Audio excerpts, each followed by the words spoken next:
Welcome to our webinar today on Wi-Fi attacks and defenses for mobile devices. My name is Dave Jevons. I'm the Vice President of Mobile Security at Proofpoint. I'm also the Chairman and Founder of the Anti-Phishing Working Group. You can find us at antiphishing.org or apwg.org.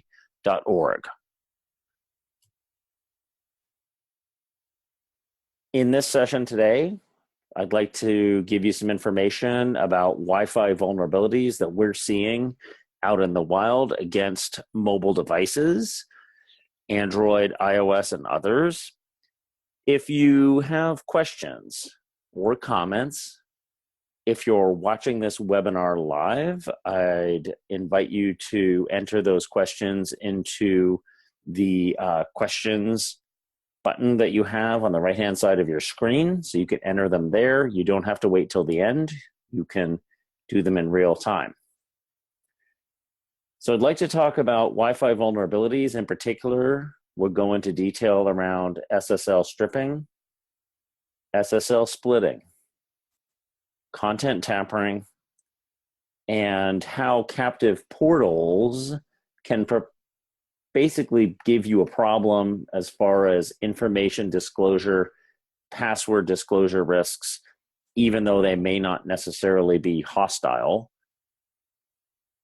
If you look at the risks of these Wi-Fi vulnerabilities, your real concerns need to be around email passwords and usernames getting compromised, which of course can cause you very broad problems because then attackers now have credentials to get into your network through other means. The disclosure of email content, so people being able to read all the emails from anyone who connects to these networks.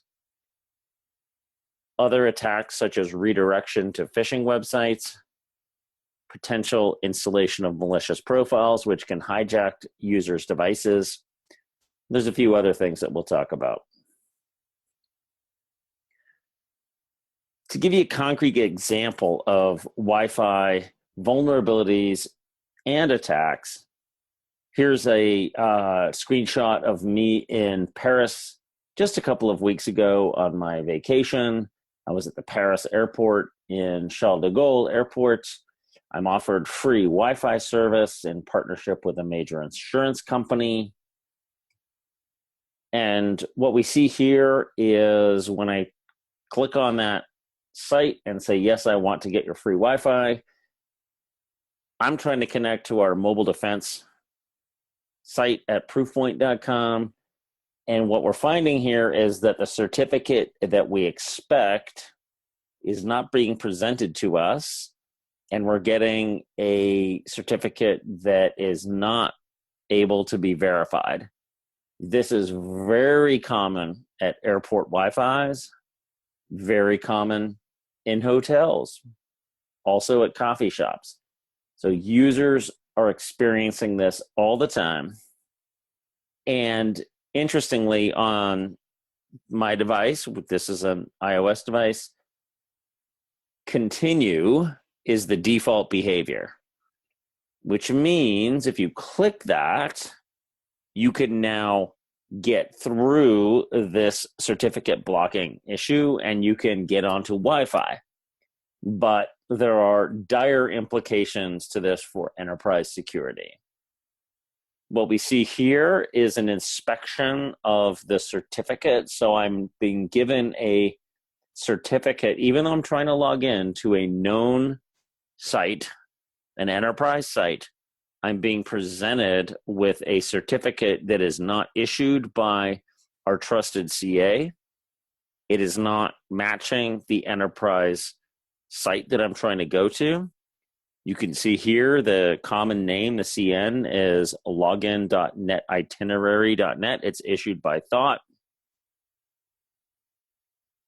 Thankfully, the Proofpoint mobile defense tool that I had running on my iPhone told me that there was a Wi-Fi issue here. This was not a safe Wi-Fi, and told me that that was a compromised site.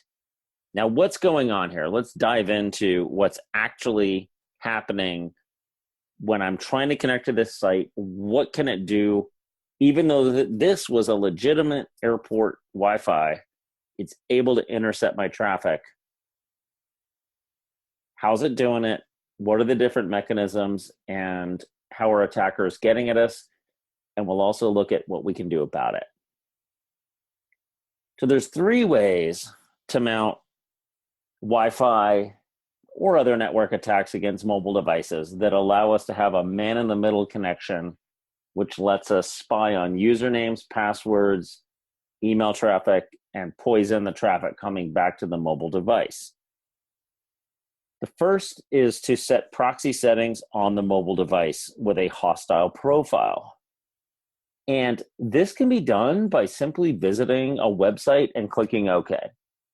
So this can be presented by the Wi-Fi hotspot. When you go to that login page, when you click on the Wi-Fi hotspot and you're pulled up a page that says either, click that you approve our privacy settings, or hey, visit this advertiser's network because that's who's paying for the airport Wi-Fi, or enter your hotel room or your Starbucks credentials. Those can present you with a configuration profile, what we call a hostile profile, which is effectively just an XML file that's hosted on a website that can be downloaded through the browser onto the mobile device, particularly on iOS, same on Android, that can then configure proxy settings on the device. If the user clicks yes, I want to install this, then all their traffic goes through a hostile proxy, and all of the attacks we're going to talk about can be delivered no matter what network they're on. Another way to mount these attacks is through ARP poisoning, which means that we are going to redirect users without any interaction on their own behalf. And the last one is through a hostile Wi-Fi hotspot, and we will show you examples of that. These are all the general category of man-in-the-middle attacks. Alice is your employee, Bob is you, the enterprise, and Mallory is the person in the middle. So if we look at the most sophisticated attack, it's an ARP poisoning attack. So this is where the attacker is on the network, so on a Wi-Fi network at the airport or at the hotel, and is able to broadcast ARP messages that will effectively poison the Wi-Fi switches and routers in the local network. And when your employee tries to connect out to the network, they're actually getting their traffic routed through the attacker. We have found these attacks to be effective, but generally not widespread. There's much easier ways to do these attacks. The other way to do them is with a hostile profile. And here's an example. This is tricking a user to visit a web page which will install a profile on their device, which will reconfigure their proxy settings to route all traffic through the attacker. This can be delivered simply through connecting to a Wi-Fi hotspot that will deliver you a home page that says, hey, you need to accept this profile to get a secure connection, or a high-speed connection, or an ad-free connection. Many, many different ruses are used to trick users into accepting a hostile profile. They can also be delivered through phishing SMS and phishing emails. It's the security department. You need to install this profile to improve the performance of our MDM while you're traveling, for example. Many different ways to trick users into installing a hostile profile. And the third way is through a malicious Wi-Fi hotspot. This is one of my favorite tools. This is a Pineapple Wi-Fi hotspot. It's a Pineapple Nano. It's very small. It can fit in your back pocket. It has two Wi-Fi antennas, as you can see, and this device allows you to set up a Wi-Fi hotspot anywhere and intercept users' traffic. It's a full Linux machine on it. There's a whole bunch of cool packages that you could use to intercept traffic, to rewrite traffic, to do DNS spoofing, to create captive networks. There's all kinds of great capabilities on this device. In fact, if you don't want to spend the $100, if you have an extra $50 to buy this device, you can get an extra battery with it, so it will run. You can just hook it on the backpack and walk through the airport and start hijacking Wi-Fi connections. So this device is about $99, and as I said, you can get the advanced one for $150. And what it allows you to do is not only set up your own Wi-Fi, so you can go into, for example, I live in San Francisco area, I can set up SFO free Wi-Fi and people will connect to it and I can man in the middle of them. It allows you to do a little bit more than that. You can also send reset packets to a known Wi-Fi. So let's say they're connected to SFO Wi-Fi. You can actually send reset packets to them that will reset their connection, and you can spoof that connection, and you get about a 50% chance that they will actually connect to you without even doing it on purpose. So it's a great way to not only capture people who choose to connect to your Wi-Fi, but you can force them to as well and get about a 50% catch rate on that. The malicious Wi-Fi tools, this is certainly not restricted to this. This is a great tool for security practitioners, but it's also easily usable by criminals who want to start intercepting traffic from anyone who comes into or out of an airport, a restaurant, a hotel. There are other tools. There are lots of tools you can run off a Linux machine, off of a Windows machine, and some of them even off a Mac or an Android device that will allow you to set up a malicious Wi-Fi network. So a couple of the attacks. SSL stripping is effectively an SSL downgrade attack. So now that you're connected to me through an ARP attack, a profile that set you through my proxy, or you connected to my Wi-Fi either on purpose or I routed you to it, now I can downgrade your SSL. So what SSL stripping does is it convinces the client, so your mobile device, that the connection should be moved over to a non-secure connection. So think of a redirect, a web redirect, which says basically you went to an HTTPS site, I'm moving you to an HTTP site. On the back end, the man in the middle is still connecting over SSL to the legitimate site, but to your end user, to your customer, to your employee, they're seeing an HTTP connection. They get no certificate errors. So they don't think this is a bad site at all. The man in the middle can read all the traffic, usernames and passwords, all of the content that's coming across that connection. So here, the victim is thinking they're connected directly to the server that they want, but they're actually going through the attacker's man in the middle site, who is able to basically present them non-encrypted data, so they really don't know that they are being attacked, and is able to provide an encrypted connection back to the server so that the server doesn't know that an attack is going on. Again, if you have any questions, just if you're on the live stream here, you can enter them into the question box there.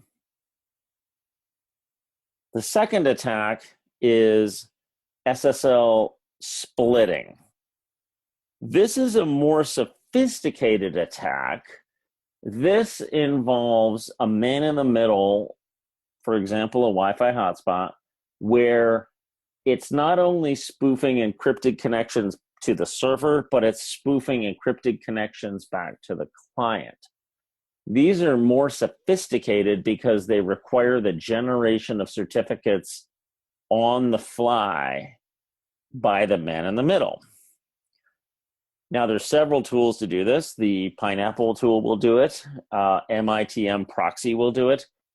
Charles Proxy will do it. So there's a lot of open source tools to do this. It's very easy for attackers to get these tools and to do SSL splitting. Now, SSL splitting is particularly dangerous because it can spoof all manner of connections on all manner of ports. So this includes not just web traffic, but it can also SSL split IMAP and SMTP traffic, which has very important consequences for the enterprise.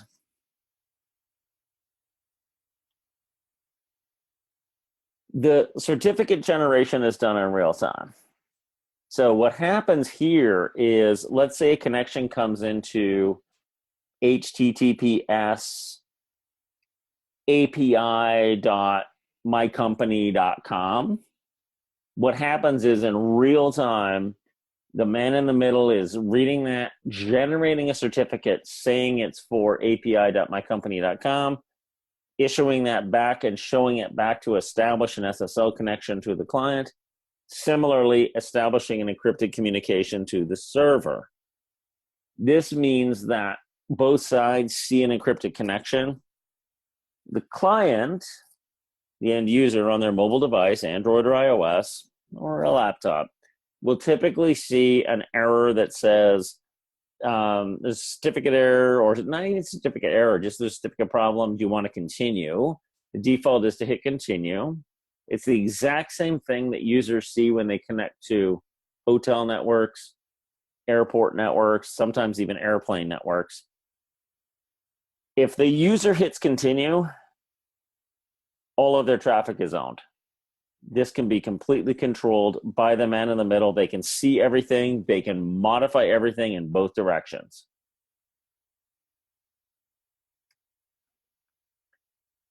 Here we can see an example of intercepting IMAP. This is a user whose email client is on their device connecting to the Google email server. Their password can be grabbed. Same thing for SMTP here. You can get the user's credentials, which is their email address and their password. Okay, there's a question. Let me just answer this question here. How can you detect bad certificates? So the way that we are detecting bad certificates is that we have the Proofpoint mobile defense client, which can be pushed out to end user devices through your MDM or EMM, and it sits on the user's device. You can push that out through your mobile iron, AirWatch, or IBM Mass 360 MDM, and it gets installed on the user's device. It gets registered through the MDM into the system, so there's no user interaction required. It's very transparent to the user. And when they connect to different networks, then the network is tested by the client and looked for integrity. Now, bad certificates are detected in a couple of different ways. So we are detecting bad certificates, for example, if the certificate name doesn't match the site that we're trying to connect to. So then that gets flagged as a dangerous or bad network. We're also looking for who is the trust authority issuing the certificate. So in the SSL splitting modality, that attack, the certificate will be issued and will say it's from the site that we're trying to connect to, but the root CA will not be from the trust store on the device or a CA that we recognize as trusted. So typically what happens there is there's self-signed certificates at the root, and then as the client is connecting in, the man in the middle is re-signing them in real time and publishing them back to the user. So we're able to test that and say, well, that's either a CA we don't know, or the certificates don't match, and therefore that's a dangerous network. We'll notify the user right away and tell them to change networks and give them the prompt to click a button and change their network, both on iOS and Android, and we can change their network right away. Interestingly, in recent days, we're starting to see some compromises of certificate authorities where some unscrupulous CAs have issued the capability for people to re-sign certificates under their CA, which may have a trusted root. And we have blacklisted those so that if a user connects to a site that is issuing certs under those CAs, we will flag that as a dangerous network and kick them off of it and tell them to connect to another network. Hopefully that answers your question. All right, so what are the dangers of intercepting email traffic? Well, clearly there's a privacy violation. So you're reading people's email. And if it's corporate email, then there could be all kinds of problems with that. Disclosure of corporate information could violate regulatory compliance, but it's also just a really bad idea. But more importantly, in my opinion, is the disclosure of login credentials. So the user's email address and their password is being sent over the channel. It's being intercepted, man in the middle. It definitely allows the attacker to log into the user's email. It allows the attacker to now send email from the user. So if you think about social engineering attacks here, if they capture email from your company and credentials, they can now log into that user account and send email to anyone inside of the company, including the CEO, the CFO, the head of accounting. This is how we're starting to see attacks, which are called, the broad base is called business email compromise. These types of things are using intelligence that can be gained from mobile and other vectors to create that intelligence for attackers to really create targeted attacks. Even worse, if companies have focused on a single sign-on implementation, that password and that email can get you keys to the entire kingdom inside of the company. Certainly, if you've got two-factor authentication, there are some mitigation factors here, but if you don't, you've got a real problem. So interception of email traffic on these hostile Wi-Fi's, very big problem.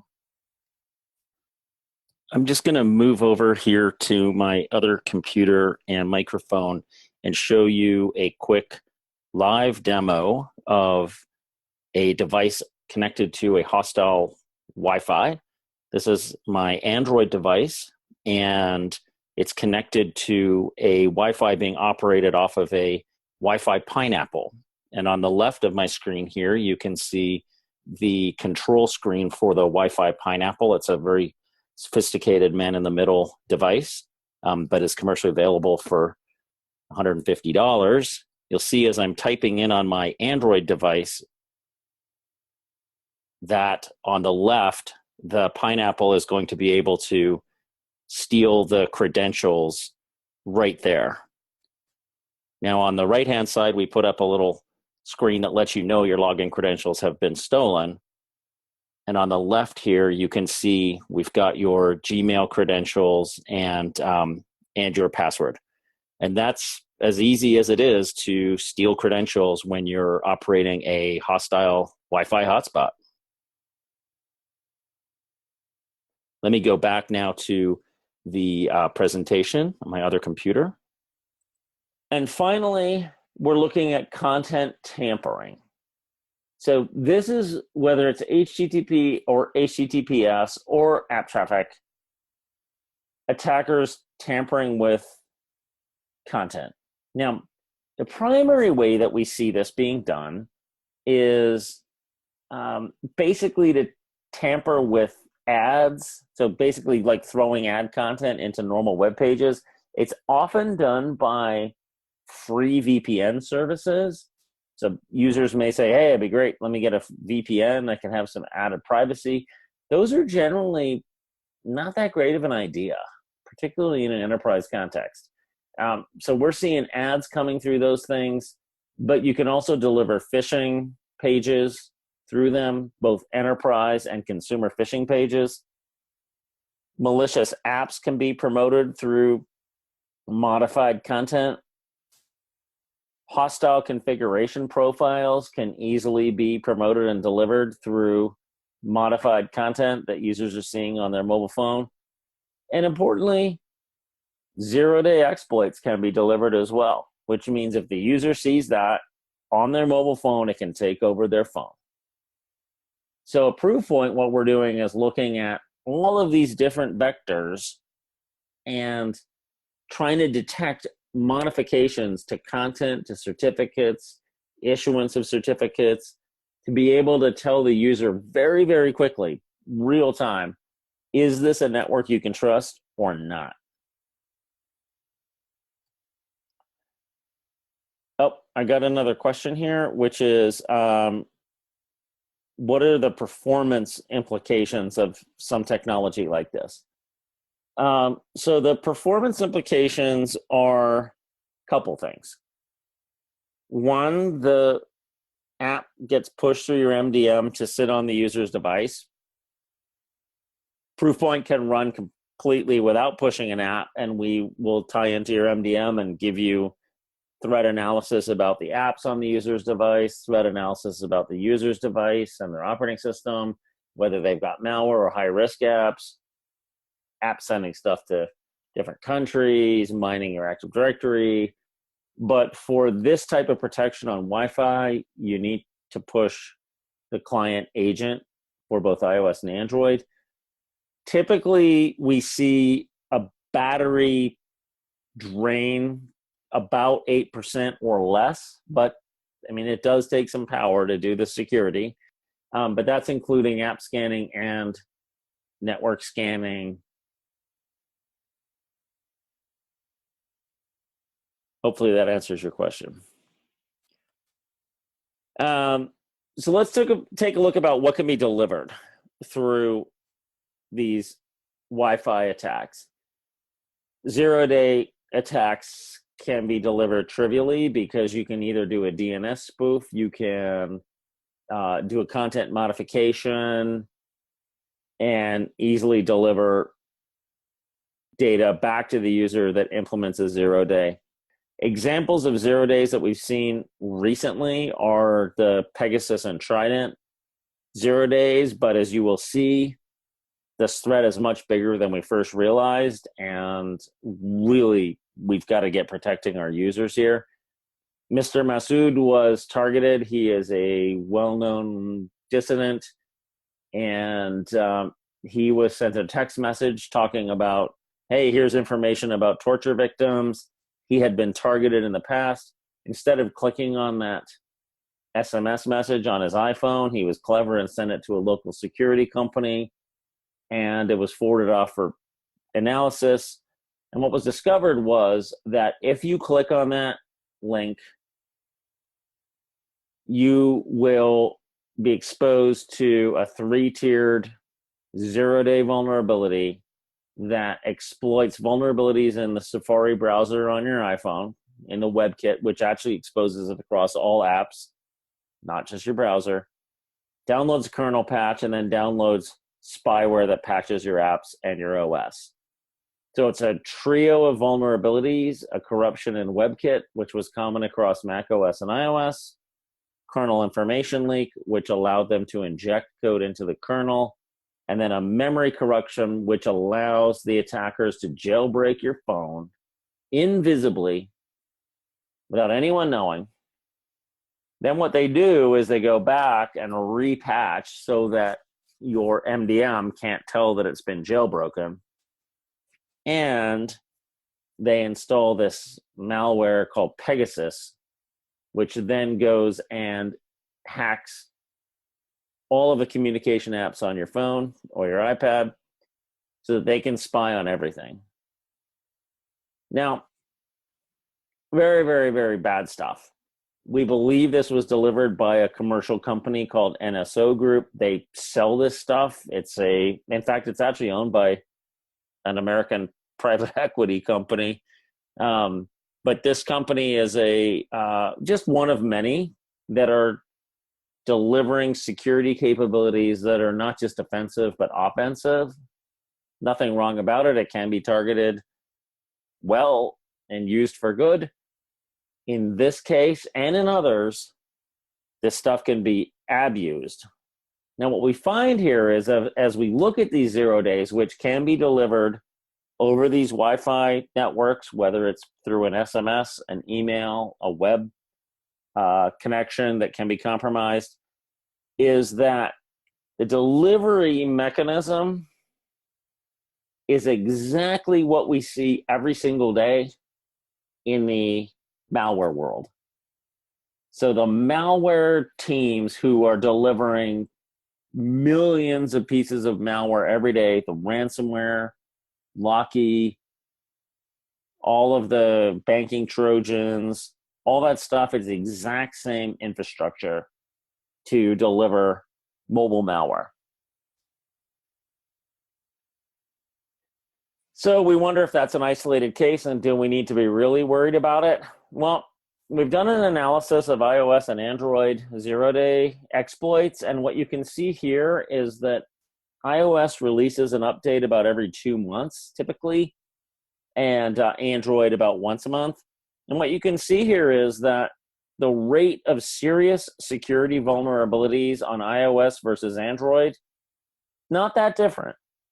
The difference in the Android colors here on this graph is that we're counting here Android software vulnerabilities and Nexus hardware vulnerabilities. And those hardware vulnerabilities can come from the modem, the USB, various other chips on the device that all have pretty sophisticated software running on them, which can allow attackers to install and run code on the device. So these are all CVE disclosures.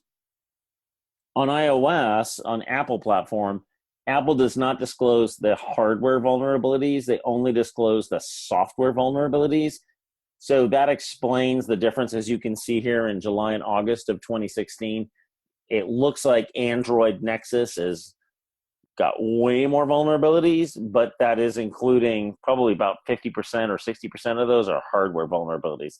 So if you look at software vulnerabilities between the two platforms, they're not massively dissimilar. There are plenty of vulnerabilities in both platforms, which means that at any given day, any mobile device has 10 to 20 serious vulnerabilities that can be exploited simply by visiting the wrong web page, clicking on the wrong SMS,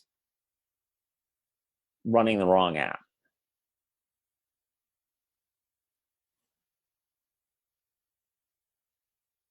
Importantly, a mobile threat defense strategy, which Gartner is now recommending all enterprises adopt, can give you that insight into what's happening on my Wi-Fi network, what's happening on what users are clicking on. Am I seeing 0-day attacks?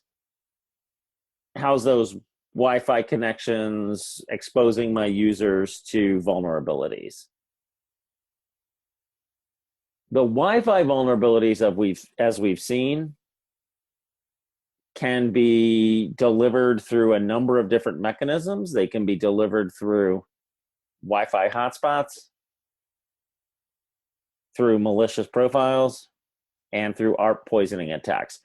Candidly, I would worry mostly about Wi-Fi hotspots at the airport, at the hotel, at the coffee shop, and hostile profiles, which can be delivered both through a Wi-Fi hotspot or through an SMS message.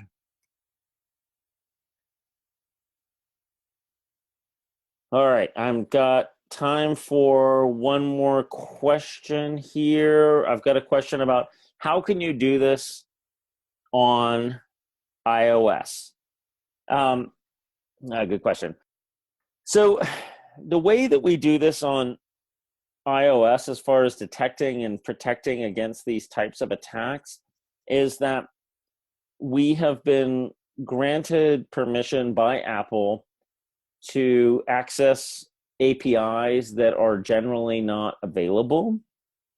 So general app developers cannot access these APIs, and they give us the capability to intercept traffic. They give us the ability to know when people move from one network to another, and our client agent gets woken up, and we can then do a very quick test to determine whether we've got SSL integrity, whether we've got content integrity, whether this is a safe network. We can also test the encryption on the network and see if it's an open network or an encrypted network.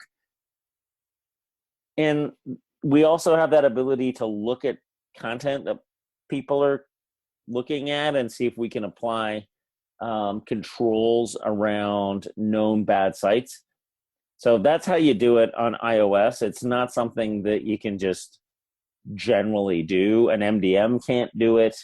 A regular app can't do it. You do have to go through a fairly rigorous process with Apple.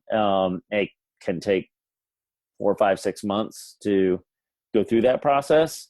And that's how we do it. On Android, we do have more open access to the APIs, and we're able to get access a little bit more fine-grained on Android and get that protection to the end users. So with that, running out of time, so I thought I'd just finish up.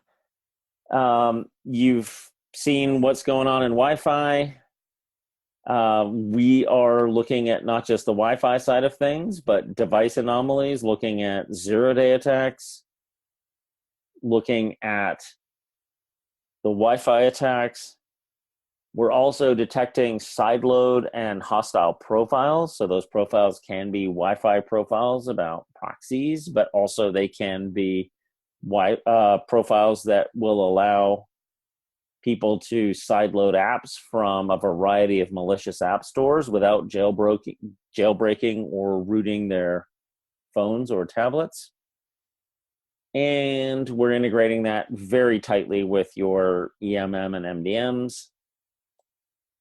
We work very closely with our partners at Mobile Iron, AirWatch, and IBM on the Mass 360 side.